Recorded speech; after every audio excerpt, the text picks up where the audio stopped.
Sina cha kujionyesha ila neema yako, neema yako yanitosha.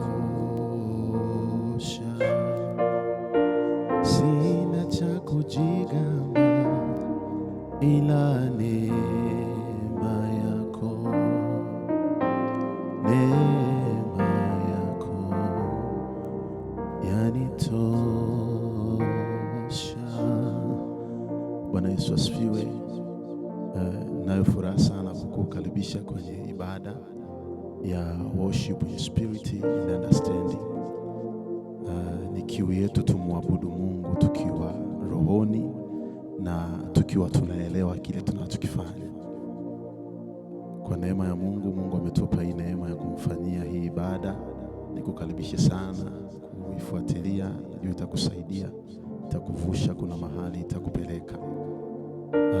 Siku ya leo tutazungumzia neema ya Mungu. Neema ya Mungu ni uwezesho usio wa kawaida ambao Mungu mwenyewe anauachilia kwa mtu. Ni uwezesho usio wa kawaida ambao Mungu mwenyewe anauachilia kwa mtu. Neema ya Mungu ina uwezo wa kukupeleka mahali ambapo hata wewe unajua kabisa haukustahili kuwepo hapo. Neema ya Mungu ina uwezo wa kukuvusha mahali ambapo hata wewe unaona kabisa na unajua kabisa usingeweza kufika pale, lakini neema ya Mungu ina uwezo kufanya hivyo. Leo natamani tujifunze kuhusu neema ya Mungu kwa sababu ni kitu ambacho tunakihitaji kwenye maisha yetu sana. Hakuna kitu tunakihitaji kama neema ya Mungu. Kwa sababu kama wanadamu tunakutana na vitu vingi kwenye huduma, kwenye kazi, kwenye familia, sehemu mbalimbali. Tunakutana na vitu vingi, vingine tunaona kabisa tayari kwa fahamu zetu hatuwezi kuvitatua, kwa nguvu tulizo nazo hatuwezi kuvitatua, kwa elimu tulizo nazo hatuwezi kuvitatua. Kitu pekee ambacho kinaweza kutusaidia kutoka kwenye hivyo ni neema pekee yake. Ndio maana tunahitaji neema sana. Neema kama nilivyosema ni uwezesho wa kimungu ambao Mungu mwenyewe anauachilia kwa mtu, na Mungu huwa hauachilii tu hivi hivi, anauachilia ili ufanye kazi.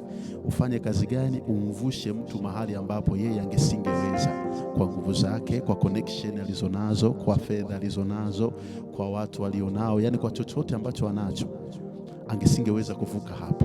Mungu anaiachilia neema kwa huyo mtu ili mtoe hapo, impeleke sehemu nyingine. Bwana Yesu asifiwe. Tatamani nitasoma vifungu vichache. Nitavisoma hapa vifungu vingi ambavyo unaweza ukaenda ukafuatilia vikakusaidia. Kuna Mwanzo 6 mstari wa 7 mpaka wa 9. Kuna Kutoka 33:16 mpaka 17. Kuna Zaburi ya 84 mstari ule wa 11. Kuna Warumi 3:23 mpaka 24. Kuna Mwanzo 39 mstari ule wa 4. Kuna Warumi 6 mstari ule wa 14. Hivi ni vifungu ambavyo vitakusaidia wewe kuielewa vizuri neema na ukajua namna ya kuiomba neema na kuitumia neema ambayo Mungu ataiachilia kwako. Natamani tusome pamoja Mwanzo 39 mstari ule wa Mwanzo 39 mstari ule wa 4. Mwanzo 39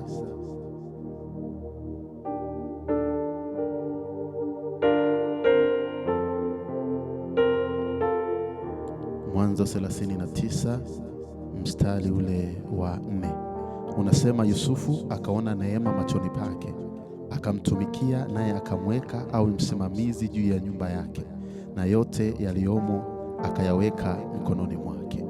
Bwana Yesu asifiwe sana. Wote tunafahamu kwamba Yusufu aliuzwa utumwani, na baada tu ya Yusufu kuuzwa utumwani, neema ya Mungu ikawa juu yake. Baada ya yeye kununuliwa na Potifa, ukumbuke kuna watu waliwakuta mahali pale ambao ni wa muda mrefu, wamefanya kazi muda mrefu, lakini Potifa akaamua kumweka Yusufu juu ya kila kitu ambacho kiko mikononi mwake, vile vitu anavyovimiliki, yani kila ambacho yeye Potifa alikuwa anakimiliki akakiachilia chini ya Yusufu ndo awe msimamizi. Na kama utakumbuka, neema hiyo ilimtoa tena Yusufu kutoka kuwa mtumwa pale, baada ya kutoka gerezani na muinua, neema inampeleka Yusufu kuwa waziri mkuu kwenye nchi ya ugenini, kitu ambacho sio kirahisi kutokea kwa kawaida. Lakini neema ya Mungu iliweza kumtoa Yusufu kumpeleka kwenye kuwa waziri mkuu nchi ya ugenini ambayo sio nchi yake. Tusome pia pamoja kitabu kile cha Warumi 6:14. Warumi 6:14.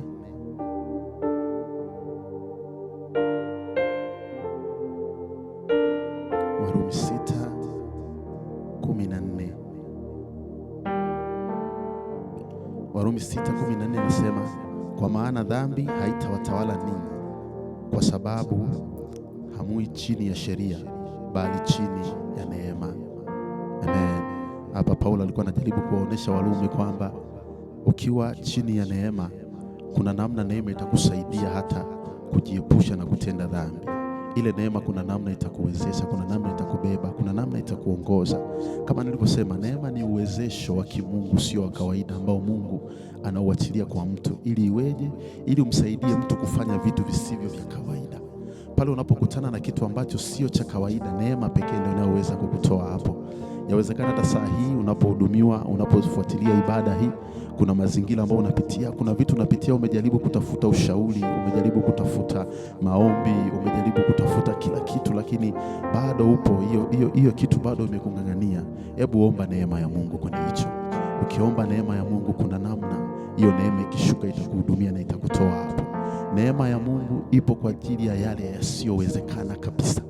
Neema inaweza kufanya, neema inaweza kutenda na kukuvusha hapo. Tunahitaji neema sana kwenye maisha yetu. Tunahitaji neema ofisini, tunahitaji neema kwenye familia, kwenye huduma, kila mahali tunakutana na changamoto nyingi, lakini neema ya Mungu ina uwezo wa kutubeba na kututoa kwenye hayo. Haleluya. Sina cha kujigamba ila neema yako, neema yako yanitosha. Sina cha kuwaonyesha ila neema yako, neema yako yanitosha.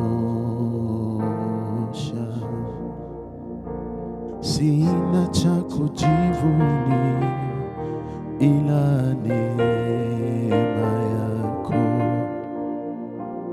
neema yako yanitosha. Sina cha kuwaonyesha ila neema yako, neema yako yanitosha. Neema yako yanitosha, Yesu. Neema yako yanitosha. Neema yako yanitosha.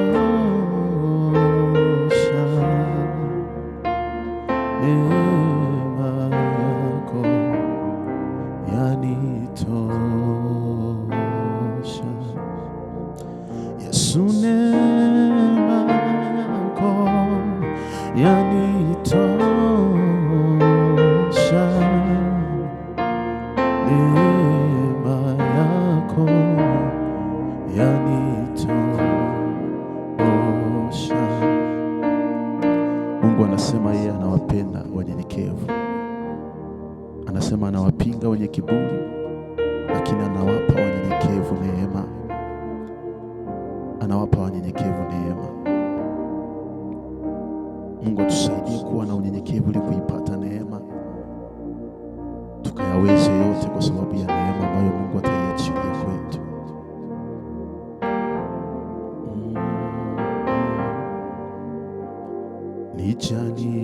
unyenyekevu, e Bwana wangu, niondole kiburi, e Bwana wangu, nipe moyo wa saburi, e Bwana wangu,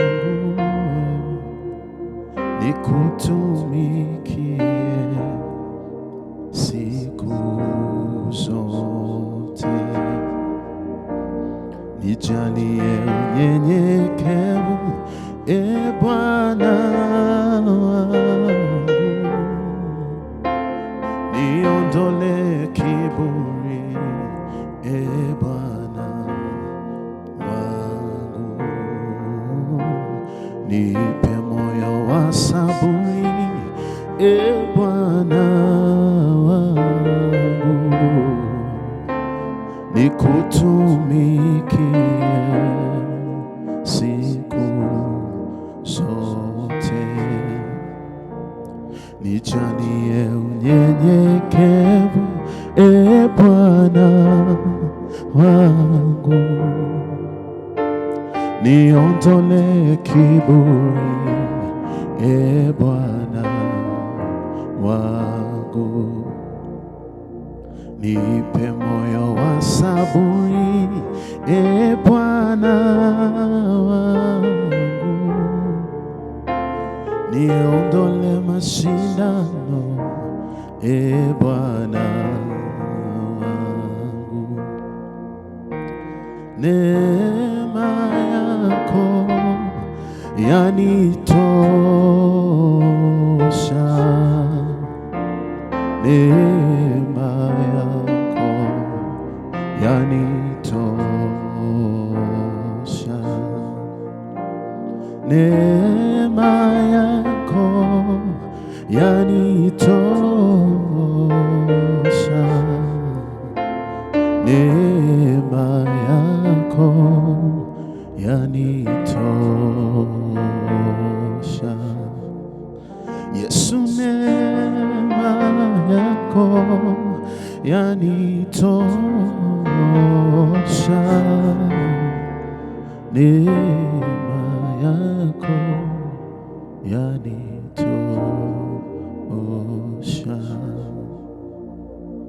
neema yako yanitosha, neema yako yanitosha,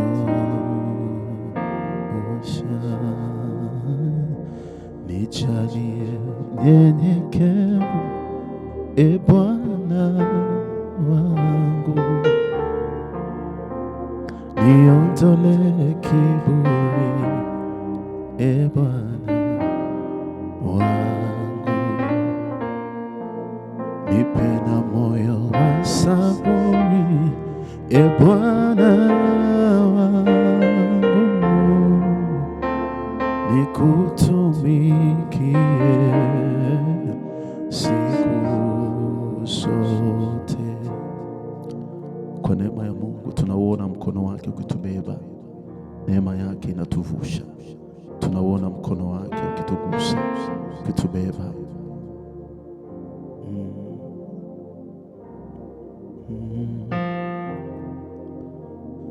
Mkono wako umenibeba,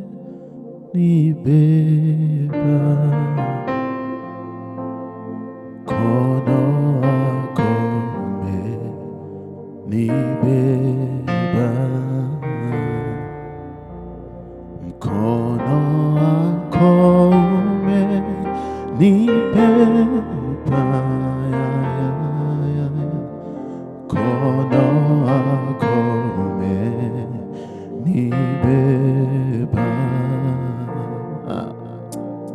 mkono wako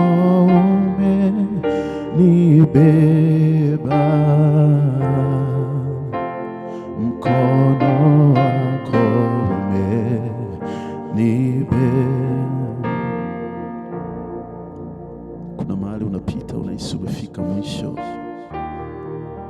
lakini unavuka. Jua ule ulikuwa ni mkono wa Mungu uliokuvusha. Kuna mahali ulipita ulikata tamaa kabisa, na ukaona hakuna ambacho kitawezekana mbele yako tena, lakini ulipita na leo uko hai, ni mzima na afya. Ni kwa sababu ule mkono wa Mungu ulikuwa juu yako, ulikubeba ukakuvusha.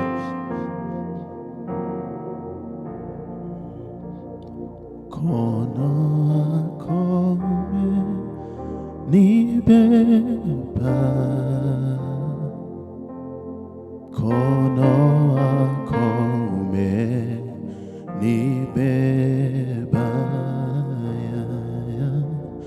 mkono wako umenibeba, mkono wako umenibeba,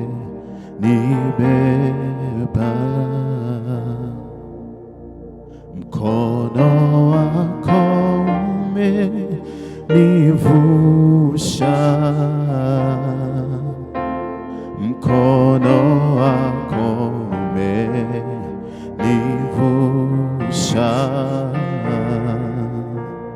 mkono wako umenivusha, mkono wako umenivusha, mkono wako umenibeba,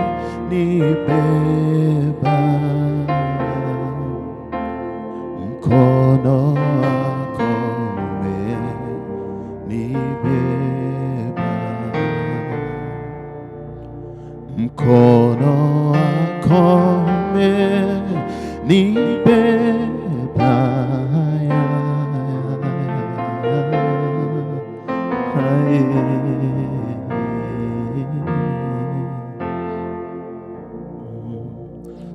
mkono wako nibeba,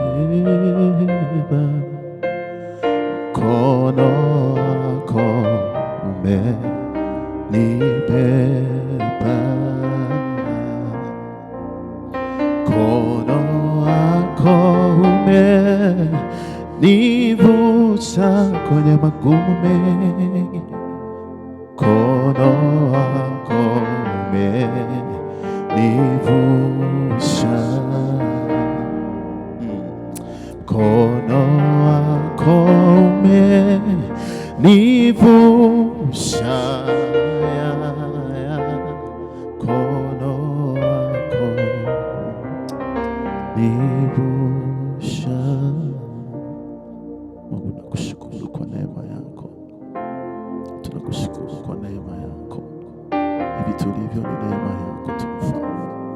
Tulikutana na mengi sana, tulikutana na vingi sana, lakini katika hivyo vyote tuliona neema yako, maana neema yako pekee ndiyo iliyotuvusha kwenye hayo yote, ndiyo iliyotuvusha kwenye hayo yote, ndiyo iliyotuvusha kwenye hayo yote.